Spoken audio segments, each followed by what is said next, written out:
Hello! இது ஒரு வாழைப்பூ ரெசிபி. இந்த வாழைப்பூவ க்ளீன் பண்ணுறது மட்டும் தான் கொஞ்சம் கஷ்டமா இருக்கும். பட் இந்த ரெசிபி ரொம்ப ஈஸியா இருக்கும். வாழைப்பூவ க்ளீன் பண்ணி நல்லா இந்த மாரி குட்டி குட்டியா கட் பண்ணி நல்லா பாயில் பண்ணிக்கோங்க. இது நல்லா பாயில் ஆகட்டும். நம்ம ஒரு மசாலா ரெடி பண்ணணும்.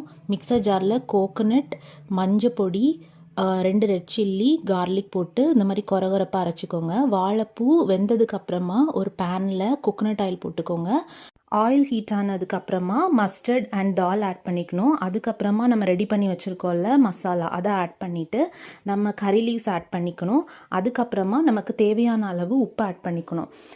இது நல்லா வதக்கிக்கோங்க.